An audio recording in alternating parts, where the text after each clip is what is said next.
So, any thoughts about the corner lot and how it affects the neighborhood, or what you'd like to see? It being vacant? Yeah, and what you would like to see? I mean, first of all, it's a disgrace that it's like that. It's been like that 20 years. for 20 years, and it's ridiculous. It's a major retail area in a historic area near a university. Something has to be done with it.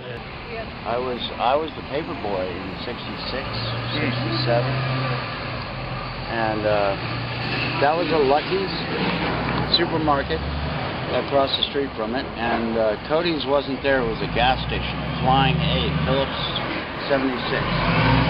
Phillips something? 66. Yeah. Phillips 66. In fact, I have the flag from it. Got here in 1979, and I worked at Rasputin's, and I've been mostly on the avenue ever since. I worked in various record stores in San Francisco, too. Do you need to know who I am? That'd be a benefit. Well, I'm Doris Moskowitz. I'm the owner of Moe's Books. I'm Moe's daughter. Okay. I live on over on San Pablo and Alcatraz. Right on. Cool, right by the cafe there, right? Yeah. Cool. Well, thank 22 years. I've worked at this store for 4 years, and I've been in the Bay Area. I started Cal fall 2005, so almost 7 years now, about 7 years.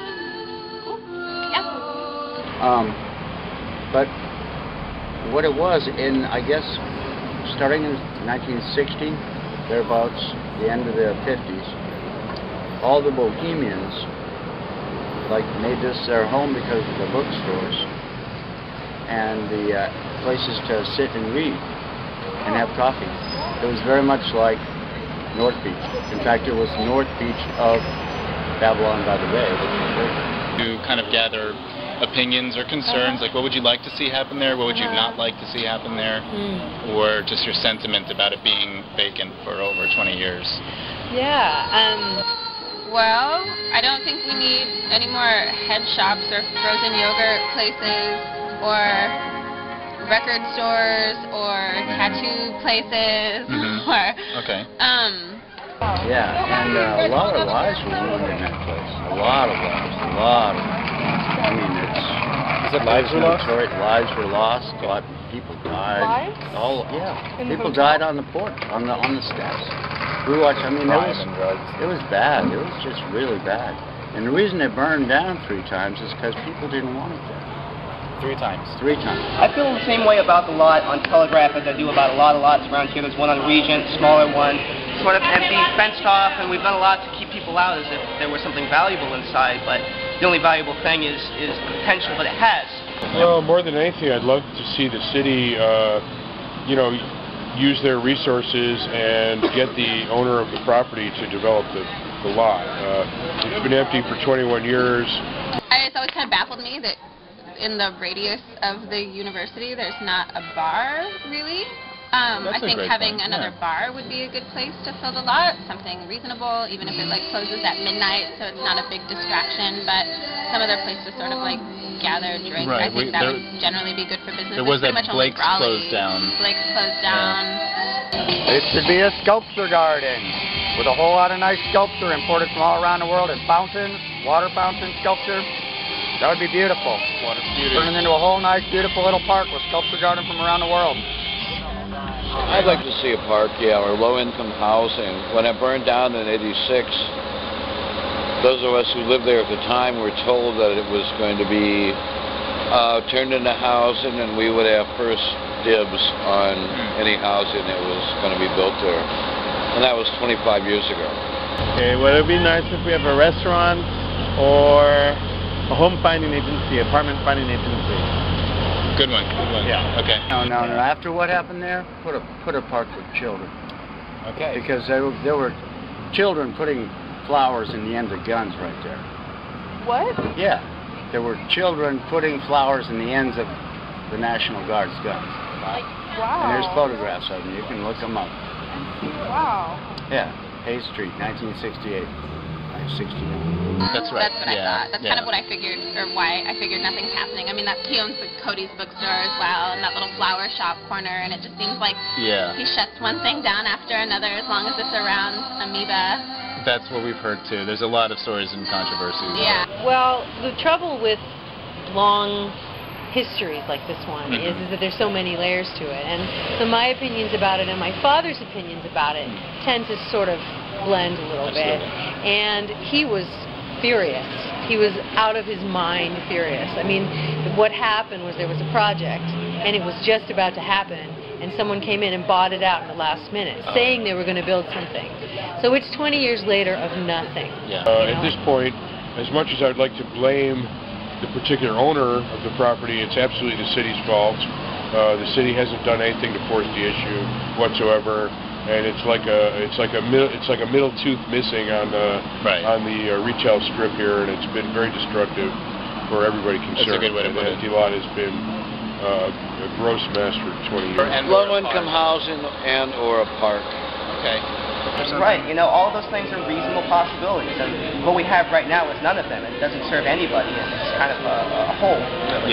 You know, it just kind of seems to add to the air of Telegraph, and I can't help but feel that, you know, part of gentrification is destroying the area, and that, you know, there it is, right there, a big, nasty, empty lot. So, what would you like to see here or not see here?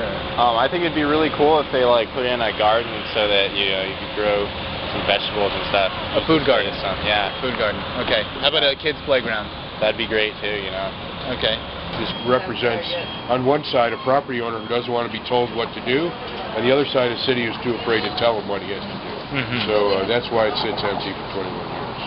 Well, I guess about the empty lot, my suggestion is sell it to someone who would do something. Or the university should buy it. Yeah. And we've seen in Berkeley especially people cultivate their own front lot yards, the trees that the city owns. They put tomatoes in there, you know, in those planters. Right. Do beautiful things, you know, with public space. And that sort of thing, just in contrast with what we already do here in Berkeley, what we know we can do, seems wrong. And it seems like there's something more to it than just the cost benefit of the whole public.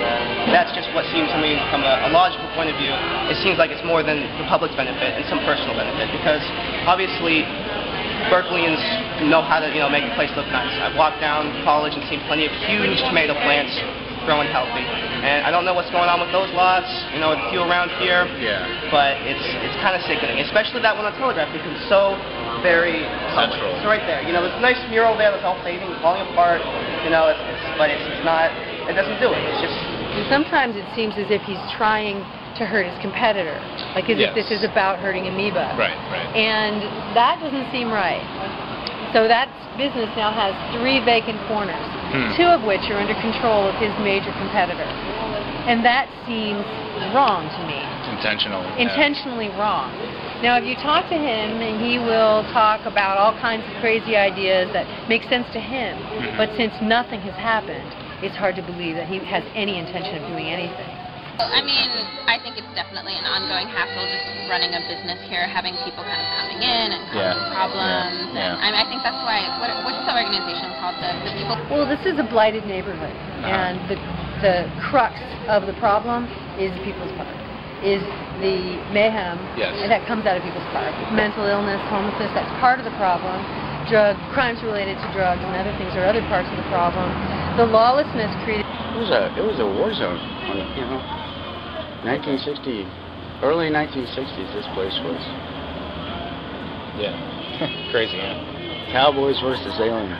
The people who walk with the shirts that say need assisted, you know, are kind of here to help a little bit with the problem, but I feel like anytime you put anything in a public space here, it's just going to kind of draw not exactly the crowd you're looking for. I mean, even like the benches got put up like a couple years ago, and I never see anybody but homeless people sitting on the benches, which I don't have a problem with, but it just seems like if you create like a space like that, it's going to get used in a way that you're not really intending, unfortunately, in this area. Right. Okay. You know, someone here who works here said that Berkeley is like Mayberry on acid, and that's in a bit how it feels. It's like it's really a small town with a lot, you know, but we have these remind me, what's Mayberry? It's, you know, like wholesome American town. but everybody's on acid. Like everything's kind of sweet, and everybody wants it to be nice, and we're all kind of nice people, and yet it's a madhouse. So being that close to the park, a business like ours, is basically shackled to addiction and problems, and no one's doing anything. So if you create another empty space for that to happen, it's going to be the same thing. Be filled right out. Anything that would be usable for the public would absolutely be fine with me. You know, those first ideas you mentioned are much more idealistic than I think anyone's going to be able to pull off here. As much as we could certainly use a little plaza, public square kind of thing, it would be so wonderful to have. It functionally is almost impossible around here because of people's cars. Exactly. Well, I think in this neighborhood that people don't read signs. I don't think there's a sign that anybody's going to read. I think this is about, this neighborhood is, you know... There's a drug-free zone sign right there on the corner. And then there's like, not right now, but earlier there were like, you know, 15 people smoking weed on the sidewalk. So, we need a sign for that too. I think that developing some kind of building there, probably with retail and housing, is about the only thing that'll fly. What is it that you would most like to see happen with this lot on the corner? Money-making business that would put a lot of people to work. And What about maybe help revitalize the avenue? Revitalization. What about like residential or community parks? Some people are saying, or not community park, but maybe a children's park or. You know, I think it's a pretty commercial zone. It should be something commercial. So I would guess dynamic retail. And either that or some sort of housing, which are both really necessary. a tech shop. You know, in San Francisco, what a tech shop is, where people do their you mean like a hacker space? I would love that. Yeah. Make it a hacker space.